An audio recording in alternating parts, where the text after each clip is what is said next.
So phase 3 is development, but I am not a developer, I'm not even a vibe coder professional or something like that. So in this episode I will explain you how we code this project. I want to start with dev tool. So what we are going to develop this website. I think that's actually right now I understand it, that it's possible to actually write a completely custom code from the scratch, for example using Claude, to develop this kind of project, because our design, if you remember, it's a pretty minimal. I mean, for the main page it's just a header, it's just 3 words.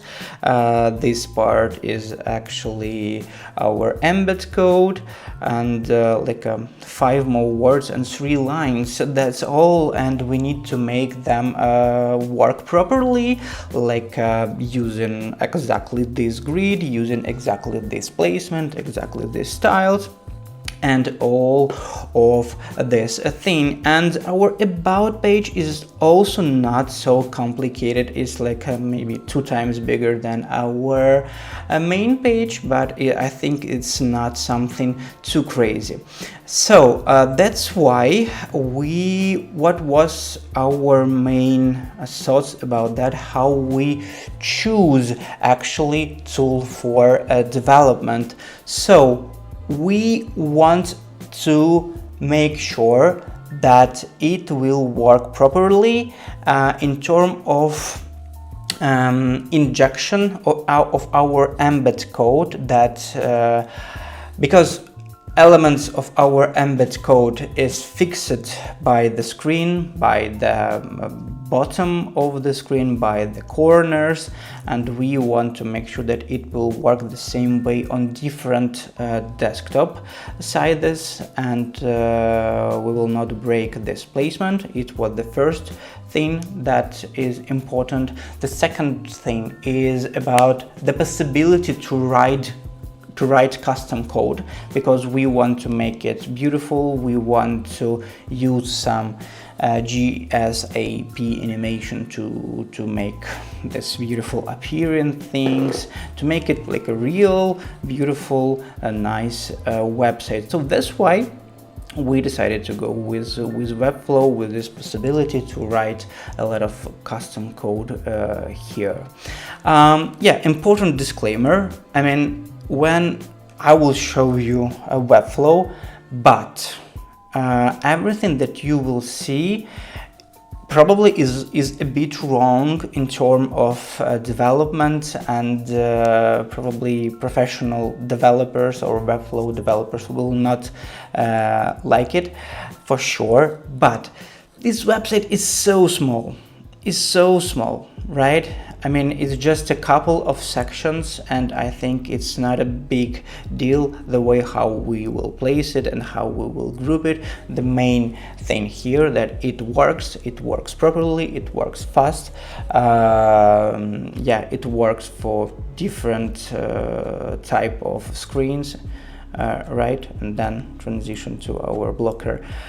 So I think that's actually the main point here. But I'm doing it to show you that what is possible to make without knowing actually code, but being a good enough designer to design a beautiful design, and then find a way to convert it into code without actually developer. So our workflow here is gonna be actually kind of similar to our tool workflow. It's gonna be chat, then Webflow, then chat, then Webflow, then chat, then Webflow. What I want to mention here, so if with previous approach we write a prompt in this chat and then send it to Brik, and then one more time and one more time, here it's a bit different, because We don't know how to use Webflow properly, so we will ask our chat for instructions of how to use Webflow, where to place necessary elements, and how to make it work. It's the first thing, and we will ask our chat to write custom code, and we will ask our chat to work with these embeds codes and even make it a bit better, and sometime even, let's say, rewrite the whole before body code to make it work better. So it's going to be our general, let's say, code consultant. So during design and development of this project, we use firstly ChatGPT because we have a subscription, but in the middle of process we decided to try Claude, and we realized that Claude is much better when we talk about code. When we talk about code, when we talk about some improvements, because ChatGPT can break previously ideal code when you introduce a new feature, but Claude can make it faster, can keep every single kind of idea, logic, and will not break your entire before body code, because we are not developers, we are not understand what kind of scripts is going on here. So even we ask Claude to every time rewrite the whole before body code, to just make command A, delete, command C, command V, and save things. So it's so easy a thing to do, but you must be ready that you need a lot of iterations with all of these improvements. So in details, workflow, and let's try to follow it. Let's try to do the same thing. So we are now, you need to prepare, of course, kind of the separate chat, describe what you want from this chat, that what is going on here in general, right? Share some designs, share some expectations, and here the most important thing is to describe desired result in a most detailed way. So what I prefer to do if I want to, without knowing Webflow or custom code, develop my website. So I will definitely, first of all, share design with Claude. So for example, we are going to achieve this kind of screen. I mean, I can set my own settings, more detailed a bit lately, but right now I will just share this screen. So this is my design, and I will share with you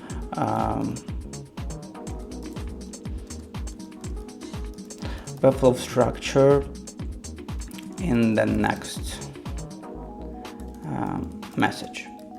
So we are uploading it here. So to make sure that Claude understand the context of what we're going to do here. Now, after that, I will go to Webflow, and I will just share. So here I have, of course, everything, but imagine that we don't have anything here. I will share this kind of structure with Claude. So, and we can decide what is going to be our first steps. I want to highlight that in general, our first step and our first goal is to make a clear, plain structure. So just to convert our design from Figma into code with proper placement, settings, grid and styles. So that's our main goal, not this embed code. So we already tested. We just embed it, squeeze it, and like, okay, it works, I can scroll it.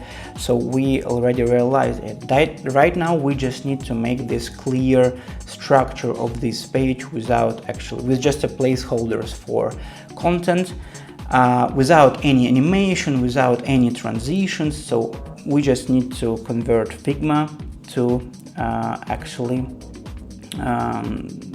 actually Webflow, right? So share design with code, describe desired outcome, showing your Webflow structure. Break it into the task. I mean, so you can specify like, all right, probably firstly, let's start with navigation bar, and then we will go with these three big words, and then with these small words and line or something like that. So, and even now he's asking me to show you what is in page wrapper. I will say that is actually nothing. So and now we can start this kind of let's say development, to build the full structure, to build the divs, to create a probably let's start with header.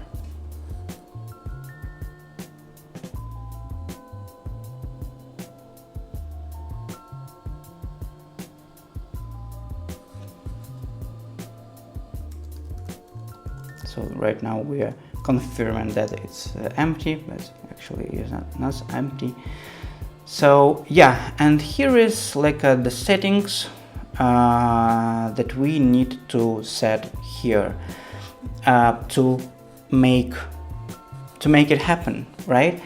And yeah, maybe sometimes it can be mistakes, maybe sometimes it can be misunderstanding, but if you will describe it in more details, like with your design understanding, you understand that space, because it's separate link, this comma, and about is the three different elements. So you can describe it to your Claude like this is two different links, this is two different modes, and it's going to be also three different elements. Here we are going to pass a real-time like a tracker. Here we want to make it work like that.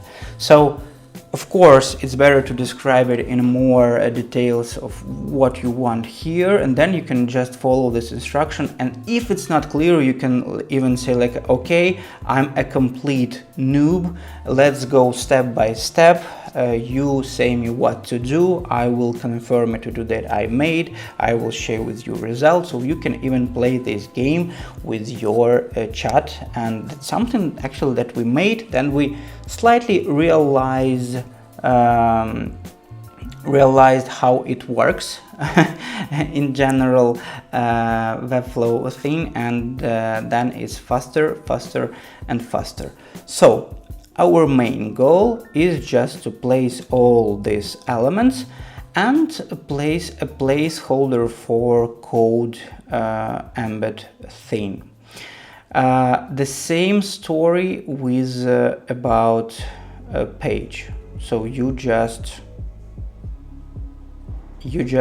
need to place all these things properly, with proper grid settings, with proper alignment, and all of these things here.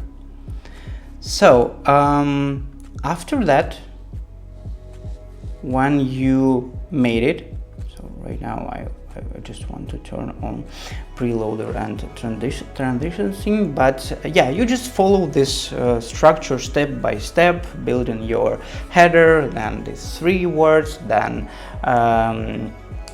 contact, then some Another things from about page, so you're building this clear structure, so you can even say to your chat everything that you see here, like okay, my line is gonna be 10 pixels from left and right, my type is 94 pixels, I don't know, some things that is clear for you because you actually design it. All right, so you transferred this structure from Figma to Webflow. What is next? The next thing to do is to place these embeds. How we work with this thing. So your perfectly ready embed is here. You export this code. It's a huge actually code. And what's next? You place it directly into Webflow? Actually, no. You copy this code and you will go actually to your chat and say like, okay, this is our task. We are going to paste this embed. This embed is gonna be full screen. This embed is gonna be under some elements, but some elements is gonna be under this embed, like navigation, for example. We want to place it into Webflow, into this page. So, and chat will provide you some instructions and rewrite this code to place it correctly in the Webflow. And then you will place some part. So the main things for you is this navigation thing, like a structure. So here you will place your embed code that Claude or ChatGPT will rewrite it for you, and probably you will he will say you to add something like a initialization of some libraries to like a GSAP or a 3JS at the beginning of your before body code. Yeah, and then you will publish it and you will see your result, and you can see some bugs here, right? So, but how to fix these bugs? So probably you will go to Brik to fix bugs with gallery, but I think it's better to describe these bugs to your chat. So for example, mislinked font, right? So it's the wrong style of font, the wrong spacing between, I know, between the switcher line, or between this switcher line, or wrong animation or behavior, I don't know, wrong spacing here, or something like that. You can, because it's a code and you already share it with Claude, you can ask Claude to change these things. So for example, I'm sharing this code and I will say like this is embed code. I want to embed it to Webflow.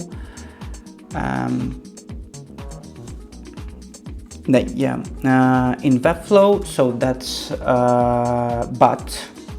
but I want to change spacing, let's say bottom, let's say switcher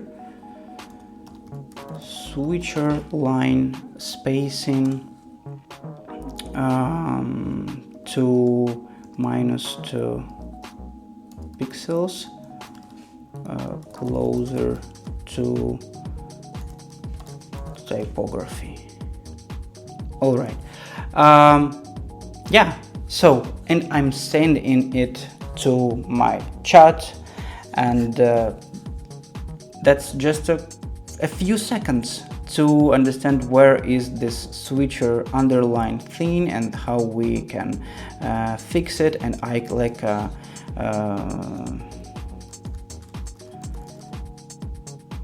fix it, and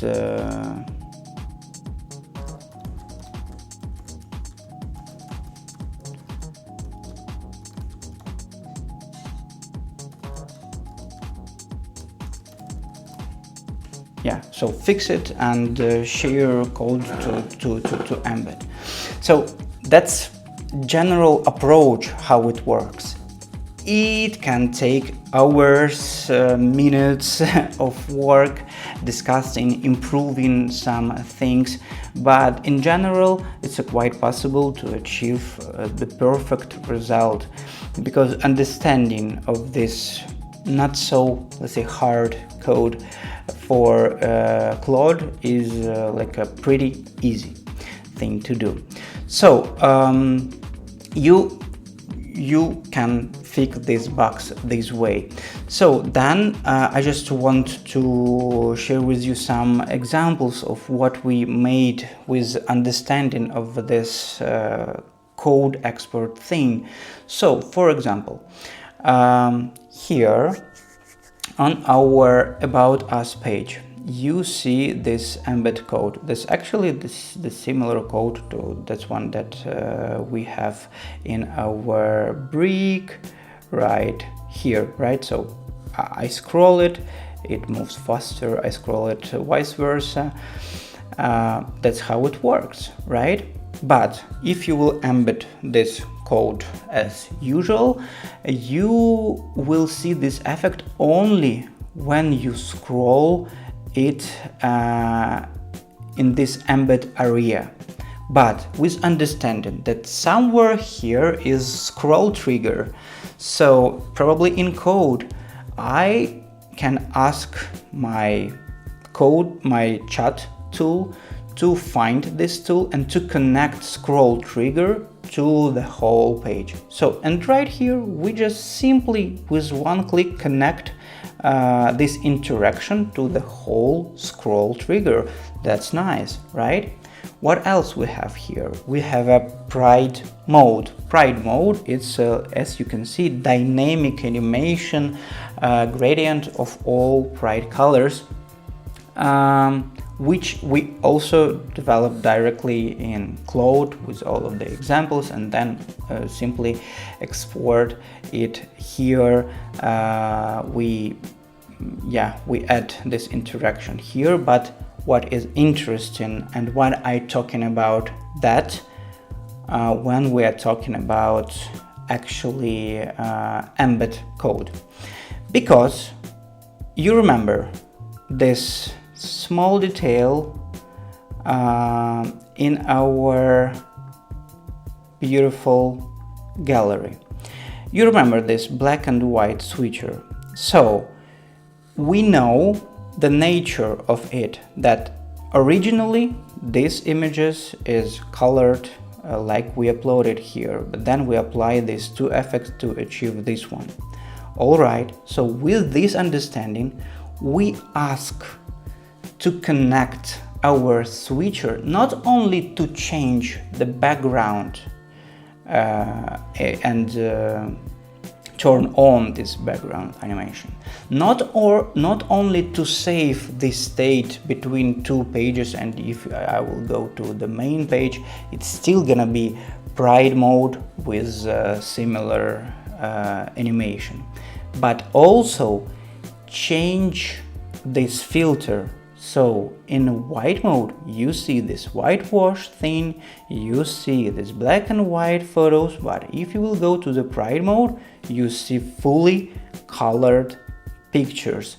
So again, because we work in this one chat with on this project, our chat know everything about this project and the way how we actually built this website. And so we already shared this embed codes, and chat can easily find this switchers and switch them off or on when we are making this transition between these two modes. So that's a pretty awesome thing to know and to understand what you can do with that. And in general, for now, that's all. As a first stage of development, we have a clear structure, everything is placed properly, and we embed all codes properly. And the next step for us is to add all of this magic: animation, transition, interactions, preloaders. That's something that we are going to do in the next episode.